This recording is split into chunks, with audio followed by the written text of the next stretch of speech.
Hello बच्चों, आज हम लोग यहाँ पे चैप्टर 3 स्टार्ट कर रहे हैं फिजिक्स का करंट इलेक्ट्रिसिटी। इस पे हम इंपॉर्टेंट डेरिवेशन देखेंगे, कौन कौन सा डेरिवेशन इसमें सबसे ज्यादा इंपॉर्टेंट है। जैसे यहाँ पर जो सबसे इंपॉर्टेंट डेरिवेशन बच्चों, derive Ohm's law in vector form. सबसे ज्यादा बोर्ड एग्जाम पूछा जाता है J is equal to sigma E. एक इसका नॉर्मल फॉर्म होता है R is equal to V by I without vector form, और इसका वेक्टर फॉर्म होता है J is equal to sigma E, Ohm's law का। इस वेक्टर फॉर्म को प्रूव करने के लिए हम 3 स्टेप में इस वेक्टर फॉर्म को प्रूव करेंगे। सबसे पहले हम ड्रिफ्ट वेलोसिटी फाइंड करेंगे, उसके बाद रिलेशन निकाल लेंगे करंट और ड्रिफ्ट वेलोसिटी के बीच। उसके बाद हम लोग बच्चों रेजिस्टिविटी, रो क्या है बच्चों, यहाँ पे रेजिस्टिविटी है, रेजिस्टिविटी एन जो है नंबर ऑफ इलेक्ट्रॉन है, number of electron per unit length, per unit length. और टाउ जो है बच्चों रिलैक्सेशन टाइम है, ये रिलैक्सेशन टाइम, रिलैक्सेशन टाइम है। इन तीनों के बीच भी हम लोग रिलेशन प्रूफ करेंगे, या हम नॉर्मल ओम्स लॉ भी प्रूफ करेंगे विदाउट वेक्टर। तब उसके बाद हमारा ये ohms law in vector form derive होगा। तो और इसमें जो सेकेंड इंपॉर्टेंट डेरिवेशन है बच्चों, किरचॉफ लॉ से हमको डिराइव करना है व्हीट स्टोन ब्रिज की बैलेंस कंडीशन को।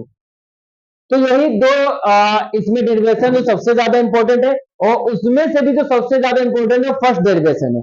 फर्स्ट डेरिवेशन में कभी कभी इन जो ड्रिफ्ट वेलोसिटी या रिलेशन है, इनको 2 या 3 नंबर में अलग से पूछ लेता है कि फाइंड ड्रिफ्ट वेलोसिटी या रिलेशन इसके बीच में आई या बी डी, या ये सी नंबर का। और इसको अगर इसको एक साथ देना हो तो 5 नंबर में पूरा एक साथ भी पूछ सकता है। तो हम इसको स्टेप बाय स्टेप इसको अभी सॉल्व करेंगे, आप इसका स्क्रीनशॉट ले सकते हैं।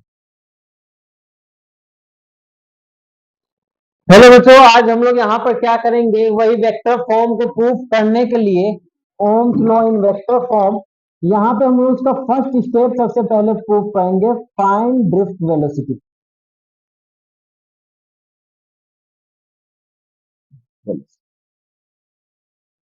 सबसे पहले हम लोग बच्चों यहाँ पे एक मेटल्स लेते हैं, कंडक्टर लेते हैं, और जिसमें कोई भी बैटरी कनेक्ट नहीं, कोई भी बैटरी कनेक्ट नहीं है। तो यहाँ पर क्या होगा, इसके पास फ्री इलेक्ट्रॉन्स होंगे।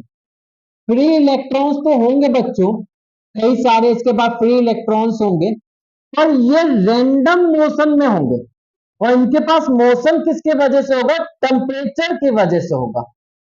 कोई इस तरफ भागेगा, कोई इधर की तरफ, कोई बच्चों इस तरफ, कोई यहां, कोई यहां। मतलब इनकी जो वेलोसिटी होगी रैंडमली होगी, कहीं भी होगी जिगजैग मोशन में। तो इनकी जो इस वेलोसिटी को बच्चों हम लोग इनिशियल वेलोसिटी भी कहते हैं, या रैंडम थर्मल वेलोसिटी कहते हैं।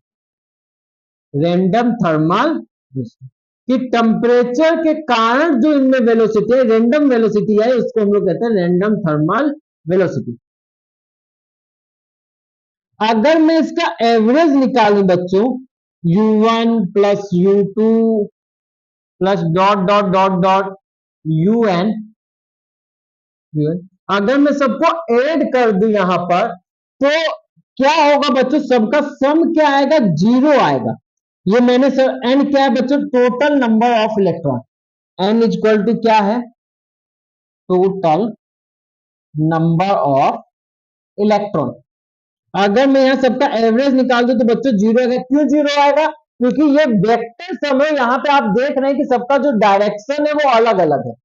अगर मैं इसको इसके डिफरेंट डायरेक्शन से ऐड करूंगा तो क्या मिलेगा, 0। इसी तरह टोटल अगर मैं इन सभी के डायरेक्शंस को ऐड कर दूं तो मुझे 0 मिलेगा एवरेज में।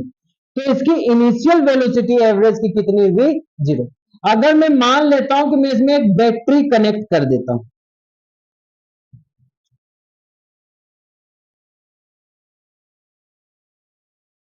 अब मैंने क्या किया बच्चों, यहां पे एक बैटरी कनेक्ट कर दी। अब जो ये रैंडम मोशन कर रहा था, मोशन तो इसमें होगा पर एक डायरेक्शनल मोशन होगा। सभी इलेक्ट्रॉन एक डायरेक्शन में चलेंगे, क्योंकि बच्चों इस पे अप्लाई क्या होगा, इलेक्ट्रिक फील्ड। तो इस कंडक्टर के अंदर जितने भी इलेक्ट्रॉन हैं, आप देखेंगे एक डायरेक्शन में चलेंगे। इलेक्ट्रिक फील्ड का डायरेक्शन क्या होगा, ये। अगर मैं यहाँ पे पूछूं तो इस इलेक्ट्रॉन पे लगने वाले फोर्स का डायरेक्शन क्या होगा ये, और यहाँ पे इलेक्ट्रिक फील्ड का डायरेक्शन क्या है, इस तरफ। ठीक है, तो अगर मैं यहाँ लिखना चाहूं बच्चों तो मैं लिख सकता हूं F is equal to minus E. अगर मैं F इज इक्वल टू होता कितना बच्चों, A इंटू एम, क्योंकि फोर्स का, इलेक्ट्रॉन पे लगने वाले फोर्स का डायरेक्शन इलेक्ट्रिक फील्ड के डायरेक्शन के अपोजिट है, तो एक्सेलरेशन इज इक्वल टू कितना आएगा, माइनस ई बाई एम। ठीक है, अब मैं यहां क्या निकालता हूं कि इसकी टोटल वेलोसिटी। हाँ बच्चों, अब हम लोग यहां पर क्या करेंगे कि हमने एक्सेलरेशन निकाले, अब हम लोग यहाँ पे फॉर्मूला लगाएंगे v equal to U plus A T, ताकि हम हर एक इलेक्ट्रॉन की वेलोसिटी निकाल सके, फाइनल वेलोसिटी। अब फाइनल वेलोसिटी बच्चों ये कहाँ की है, अगर मैं u1 v equal to U plus A T, जल्दी में मान रहा हूं कि सब में जो एक्सेलरेशन होगा वो सेम होगा, क्योंकि सब में इलेक्ट्रिक फील्ड सेम है, मास इलेक्ट्रॉन का सेम है और चार्ज सेम है, तो मैं ए इसमें कांस्टेंट मान रहा हूं।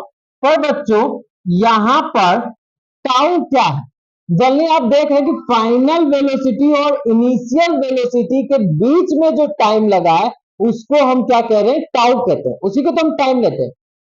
तो अब ये टाइम है किसके बीच का, इलेक्ट्रॉन के कोलिजन का ही टाइम बच्चों, कि अगर एक इलेक्ट्रॉन चलेगा तो वो दूसरे इलेक्ट्रॉन से जरूर टकराएगा, या वो आयन से टकराएगा, तो उसके कोलिजन होने से पहले उसने जितना चला, तो वही क्या है, वही उस टाइम में जितना चला उसी को u1 v1, और वहां पे टाइम क्या लिया गया, टाउ। मतलब ये इलेक्ट्रॉन यहां से यहां तक चलने में, टकराने से पहले उसने जितना टाइम लिया चलने में, वही है टाउ वन। इसी को बच्चों रिलैक्सेशन टाइम भी कहते हैं। वही था, फिर टकराने के बाद ये नई एनर्जी से फिर दूसरी तरफ बढ़ेगा, फिर यहां पे कोलाइड करेगा, फिर तीसरी तरफ चलेगा। तो बिफोर टू कोलिजन, दो कोलिजन होने से पहले जो टाइम लगा उसी को हम टाउ वन से शो कर रहे हैं। वी टू इक्वल टू क्या होगा, यू टू, और यहाँ पे ए तो कांस्टेंट है, क्योंकि मैं आपको पहले ही समझा चुका हूं, क्योंकि ए में जो भी वैल्यू है वो सब क्या कांस्टेंट है, इसलिए ए भी कांस्टेंट ही होगा। तो यहाँ टोटल नंबर ऑफ इलेक्ट्रॉन मैंने वीएन लिए हैं, तो u1 वेक्टर प्लस ए वेक्टर टाउ है। तो अगर मैं वी एवरेज निकालूं तो मैं सभी को मुझे ऐड करना होगा, v1 plus v2 plus dot dot dot plus vn divided by n। तो अगर मैं इसकी वैल्यू पुट कर दूं बच्चों तो कुछ ये फॉर्म बनेगा, by n and plus A tau one plus tau two plus tau three divided by tau n by n। ठीक बच्चों, अब यहां पर इसकी वैल्यू हम लोग पहले से निकाल चुके बच्चों, इनिशियल वेलोसिटी कितना है, जीरो। बैटरी लगाने से पहले इनिशियल वेलोसिटी कितना है बच्चों, जीरो, और यहां पर ए। इस पूरे टर्म को, इस पूरे टर्म को बच्चों मैं क्या कहता हूं, रिलैक्सेशन टाइम। ये प्रकार की एवरेज है टाइम का, जिसको मैं किससे दिखाता हूं, टाउ से।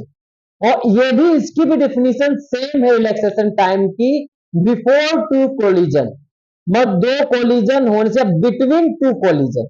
अगर मैं रिलैक्सेशन टाइम की सही डेफिनेशन दूं, बिटवीन टू कोलिजन, जो टू कोलिजन के बीच में जो टाइम लगा है वही क्या है बच्चों, वही है रिलैक्सेशन टाइम। तो मैं इस v एवरेज को क्या कहूंगा, ड्रिफ्ट वेलोसिटी, ए टाउ। और ए की वैल्यू बच्चों हम लोग ऊपर निकाल चुके हैं, क्या आई है, minus E by M tau. यही है बच्चों ड्रिफ्ट वेलोसिटी। अभी ये फर्स्ट स्टेप हुआ है ओम्स लॉ वेक्टर फॉर्म का, अभी मैं सेकंड स्टेप भी इसके बाद कहूंगा, आप इसका स्क्रीनशॉट ले सकते हैं। हाँ बच्चों, आज हम लोग यहाँ पे अपना सेकंड स्टेप प्रूव करेंगे वेक्टर फॉर्म के लिए, relation between I and VD. हम लोग यहाँ पर एक कंडक्टर लेंगे, एक मेटल लेंगे, जिसकी लेंथ क्या होगी, एल होगी, जिसकी लेंथ एल होगी, और इसको बैटरी से कनेक्ट कर देंगे। और बैटरी का वोल्टेज कितना होगा बच्चों, V होगा। इसमें एक इलेक्ट्रिक फील्ड अप्लाई होगा तुरंत, और इस इलेक्ट्रिक फील्ड के कारण ये इलेक्ट्रॉन जो है ये एक डायरेक्शन में बच्चों चलने लगेंगे, एक डायरेक्शन में इलेक्ट्रॉन चलने लगेंगे। जब एक डायरेक्शन में बच्चों इलेक्ट्रॉन चलने लगेंगे तो यहां से क्या होगी, करंट फ्लो होगी आई, कैपिटल आई लिख देता हूं, यहां से करंट फ्लो होगी कैपिटल आई। और मैं ये जो कंडक्टर है इसका मैं ये एरिया मान ले रहा हूं एल, मैं इन दोनों पार्ट का एरिया क्या है, एल है, ए है, इसका एरिया क्या है, ए है। मैं एन इज इक्वल टू लिख दे रहा हूं बच्चों, number of electron per unit volume, per unit, मतलब पर यूनिट वॉल्यूम में, एक वॉल्यूम में कितने नंबर ऑफ इलेक्ट्रॉन है उसे मैंने क्या मान लिया, स्मॉल एन।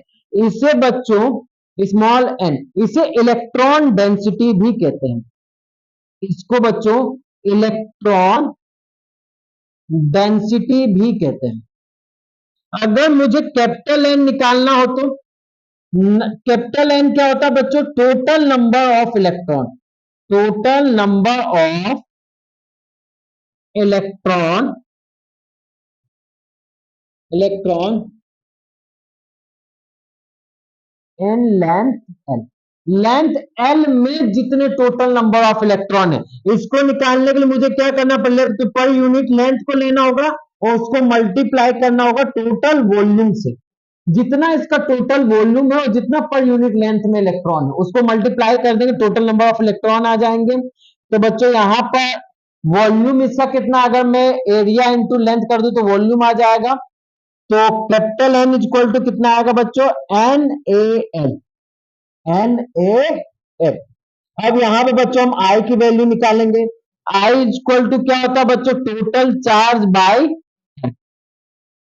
तो चार्ज, अगर चार्ज इज इक्वल टू क्या होता है, number of electron into charge divided by T. अगर मैं टी इज इक्वल टू भी लिखना चाहूं बच्चों, पहले मैं एन को सॉल्व करता हूं, N A L E by T. अगर बच्चों यहां time is equal to, time T is equal to लिखेंगे तो डिस्टेंस बाय वेलोसिटी होता है, डिस्टेंस बाय वेलोसिटी। और जनरली यहां पे इलेक्ट्रॉन बाय कौन सी वेलोसिटी होती है, ड्रिफ्ट वेलोसिटी। ये इलेक्ट्रॉन यहां से यहां तक कितनी डिस्टेंस कवर करते हैं, एल, और इनके पास कौन सी velocity, drift velocity. T is equal to क्या लिख सकते हैं, एल बाई वी डी।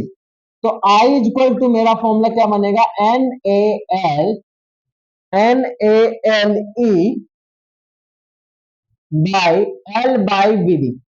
तो एल से एल गया तो I is equal to N E A, ये बच्चों रिलेशन आ गया आई और वीडी के बीच में। अब बच्चों मैं इसी के आगे अपने थर्ड लॉ पे भी चलता हूं, जो मेरा थर्ड स्टेप था, प्रूव ओम्स लॉ। ये विदाउट वेक्टर है, ये विदाउट वेक्टर है, R is equal to V by I, जो मुझे प्रूफ करना था। अगर मैं यहां पे वीडी की वैल्यू रख दूं, जल्दी मैंने वीडी की वैल्यू बच्चों पीछे निकाली हुई है, VD is equal to E tau by M. और जनरली मैं यहां पे ई का मैग्नीट्यूड ले रहा हूं खाली, इसलिए मैंने यहां माइनस साइन नहीं लगाया है। इसलिए मैंने वीडी के ऊपर भी अगर मैं लगा देता हूं तो खाली मैं मैग्नीट्यूड की बात कर रहा हूं, क्योंकि विदाउट वेक्टर फॉर्म में यहां ले रहा हूं। तो यहां पे मैं क्या, वीडी है तो मैं यहां पे क्या पुट कर सकता हूं, I N E tau by M. और जनरली बच्चों ई की वैल्यू क्या होती है, V by L, E is equal to V by L. इसलिए मैंने यहां पे भी वेक्टर्स नहीं लगाए हैं, क्योंकि मैं विदाउट वेक्टर फॉर्म की यहां बात कर रहा हूं, E square tau by M V by L. अब वी बाई एल, अब मैं वी को इधर ले आता हूं बच्चों, मैं क्रॉस मल्टीप्लाई कर दूंगा तो एम एल ऊपर आ जाएगा, N E square A tau नीचे आ जाएगा, और ये क्या हो जाएगा, वी बाई आई। और v बाई आई को ही हम लोग क्या कहते हैं बच्चों, रेजिस्टेंस, यही है Ohm's law. R equal to M L N E square A tau. अब जनरली आप यहां ध्यान से देखेंगे तो बच्चों एम भी, आर क्या होता है, कांस्टेंट है। अब आर कांस्टेंट कैसे है, अगर आप यहां ध्यान देखेंगे तो लेंथ कांस्टेंट है कंडक्टर की हमने ली है, एम मास कांस्टेंट है, इसमें नंबर ऑफ इलेक्ट्रॉन, जितना मैंने लिया उसमें नंबर ऑफ इलेक्ट्रॉन उतने ही रहेंगे, ई पे चार्ज उतना ही रहेगा, एरिया एंड टाउ ये सब सेम है। तो ये क्या है, कांस्टेंट होगा, वी बाई आई क्या रहेगा, हमेशा कांस्टेंट रहेगा। अब मुझे अगर इसी में आगे बढ़ के रेजिस्टिविटी निकालनी, तो मैं आर इक्वल टू क्या रख सकता हूं बच्चों, R equal to rho L by A. तो rho L by A N E square A tau, तो यहां से एल और ए कट हो जाएंगे, तो रो इक्वल टू कितना आएगा, M N E square tau, M N E square. यहां से हमने रेजिस्टिविटी भी निकाल ली। और जनरली बच्चों यहां पे थोड़ा सा हम और आगे बढ़ते हैं, तो रेजिस्टिविटी कंडक्टिविटी इक्वल टू होता है 1/रो रेजिस्टिविटी। ये बच्चों कंडक्टिविटी है, कंडक्टिविटी है, और ये बच्चों रेजिस्टिविटी है। मैं यहां लिख देता हूं,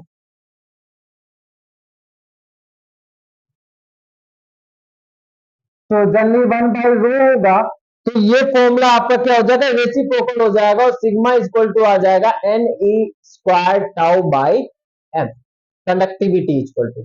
अब यहीं पे बच्चों हम लोग थोड़ा सा आगे बढ़ते हैं, इसमें हम लोग जो वेक्टर फॉर्म है उसको प्रूफ कर लेते हैं। अब यहां पे बच्चों हम लोग करंट डेंसिटी निकालेंगे, करंट डेंसिटी। अब जल्दी हम लोग वेक्टर फॉर्म की बात कर रहे हैं, तो जे को मैंने करंट डेंसिटी लिया, तो करंट डेंसिटी इक्वल टू क्या होता है बच्चों, current by area, current by, तो करंट वेक्टर फॉर्म में होगी, सॉरी, तो यहां पे बच्चों यहां पे है क्या, एन इंटू ई। अगर मैं आई की वैल्यू देखूं N E A B D, पर अब मैं यहां वेक्टर फॉर्म की बात कर रहा हूं, मैं बार बार कह रहा हूं कि मैं यहां वेक्टर फॉर्म की बात कर रहा हूं, तो मुझे जो ई लेना होगा बच्चों, ई पे जनरली जो चार्ज होता है निगेटिव होता है, तो मुझे यहां माइनस ई लेना होगा बाई ए। अब मैं यहां वीडी की भी वैल्यू पुट करूंगा, तो वीडी की भी वैल्यू मुझे वेक्टर फॉर्म में पुट करनी होगी, minus E E tau by M. Generally VD की वैल्यू क्या होगी बच्चों, minus E E tau by M. तो वैल्यू पुट कर दी, माइनस माइनस प्लस हो जाएगा, तो यहां देखेंगे आएगा N E square tau by M into E. और जनरली मैंने यहां पे प्रूफ किया है बच्चों कि सिग्मा इक्वल टू क्या है, N E square tau by M, तो मैं यहां क्या ले सकता हूं, J equal to sigma E. यही है वेक्टर फॉर्म। अगर आप इसे थोड़ा सा और बढ़ाना चाहते हैं, तो आप सिग्मा की जगह क्या ले सकते हैं, 1/रो। तो कई लोग इसे बच्चों E इक्वल टू रो जे भी लिखते हैं, रो जे भी लिखते हैं।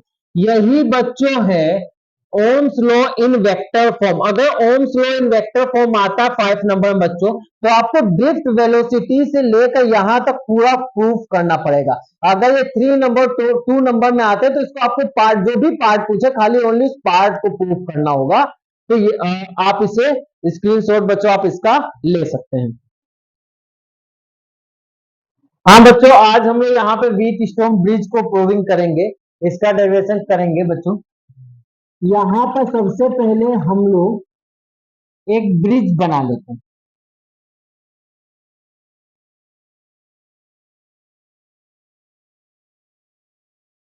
ये बच्चों हमने एक ब्रिज तैयार कर लिया, जिसमें 4 रेजिस्टेंस कनेक्ट है, पी क्यू आर एस, और इसके बीच में मैंने गैल्वेनोमीटर लगा दिया, एक गैल्वेनोमीटर लगा दिया है। ये भी रेजिस्टेंस की तरह ही इसको काउंट करेंगे और इसको एक बैटरी से कनेक्ट कर दिया बच्चों, एक बैटरी से मैंने इसे कनेक्ट कर दिया। अब इस रेजिस्टेंस का रेशियो क्या होगा अगर ये बैलेंसिंग कंडीशन में है, वही हमें यहाँ प्रूव करना है। अब सबसे पहले बच्चों हम लोग क्या करेंगे, इसमें करंट फ्लो करते हैं। हमने मान लिया बैटरी से आई करंट निकल रही है, इसका प्लस पार्ट है, ये माइनस है। आई करंट यहाँ आई और यहाँ दो पार्ट में बढ़ गए। ठीक बच्चों, यहाँ मान लिया हमने आई वन गई, यहाँ पे क्या गई I minus I one, I one आगे चली। यहां मैं मान लेता हूं बच्चों आई जी गई, तो यहां पे कितनी जाएगी आई वन माइनस आई जी। अब यहाँ आई माइनस आई वन है और यहां से आई जी आए, तो दोनों मिलकर कितनी हो जाएंगे बच्चों I plus I G minus I one. अब यहाँ पे ये दोनों करंट मैच करेंगे, आप चाहें तो लाके मैच करवा लीजिए, I plus I G, I plus I G minus I one. अगर ये दोनों करंट मिक्स होंगे बच्चों, तो यहां पर आप आई वन नहीं सॉरी आई वन है, यहाँ पे आप ध्यान से देखेंगे आई जी से कट जाएगा, आई वन से। मैं करके दिखाता हूँ, I one minus I plus I G minus I G से आई वन से तो बचा कितना बच्चों आई, मतलब हमारा करंट डिस्ट्रीब्यूशन बिल्कुल सही है, इससे हम लोग चेक भी कर सकते हैं। अब मैं यहाँ दो लूप ले लेता हूं, loop one and loop two. Loop one में बच्चों में केवीएल अप्लाई कर देता हूं। यहाँ पे जनरली कोई वो बैटरी तो है नहीं, सारे रेजिस्टेंस है, पी भी रेजिस्टेंस है, आर भी रेजिस्टेंस, जी को मैंने रेजिस्टेंस माना, तो इसमें सिंपल सा रूल लगेगा बच्चों, sigma I R equal to sigma V. Generally कोई बैटरी नहीं तो ये तो जीरो हो जाएगा। और आई आर के केस में क्या होगा, अगर लूप का डायरेक्शन और करंट का डायरेक्शन सेम है तो उसे हम लोग प्लस लेंगे, अगर लूप का डायरेक्शन और करंट का डायरेक्शन डिफरेंट है तो उसे हम माइनस लेंगे। तो यहाँ पे क्या होगा आई वन पी प्लस, यहां पे हम लोग आगे चलते हैं, आई जी और जी का भी डायरेक्शन सेम है, माइनस यहाँ पे बच्चों लूप ऐसे हो करंट का डायरेक्शन इस तरफ है तो ये अपोजिट डायरेक्शन दो तो माइनस होगा, I minus I one into R equal to zero. अगर मैं इसे सॉल्व करता हूं बच्चों, minus I R minus plus I one R, ठीक, ये इक्वेशन हो गया बच्चों वन मेरा। अब मैं लूप टू में इसे अप्लाई करता हूं, मैं इसे हटा दे रहा हूं। लूप टू, अगर लूप टू में भी मैं केवीएल अप्लाई करूं तो वही फॉर्मूला रहेगा बच्चों, sigma I R equal to sigma V. अब जनरली करंट के डायरेक्शन में है, आई लूप के ही डायरेक्शन में एक करंट, तो क्यू यहाँ माइनस होगा क्योंकि लूप का डायरेक्शन करंट का डायरेक्शन अपोजिट है, I plus I G minus I one into S, and generally current का डायरेक्शन लूप का डायरेक्शन अपोजिट है, तो आई जी इंटू जी। और यहाँ कोई बैटरी नहीं लगी तो इसलिए बच्चों क्या होगा जीरो। अगर ये बैलेंस कंडीशन में है तो बच्चों यहाँ कोई भी करंट फ्लो नहीं करेगी। इन बैलेंस कंडीशन में से इक्वेशन टू ले लेता हूं, इन बैलेंस कंडीशन, अगर मैं बैलेंस कंडीशन की बात करूं बच्चों, बैलेंस कंडीशन में क्या होगा आई जी इक्वल टू जीरो। अगर आई जी मतलब इस यहां पर मिडल, यहां पर लाइन में कोई भी करंट फ्लो नहीं करेगी, तो यहां पे अगर मैं इक्वेशन वन की बात करूं तो इक्वेशन वन क्या हो जाएगा बच्चों, आई जी जीरो है तो आई वन पी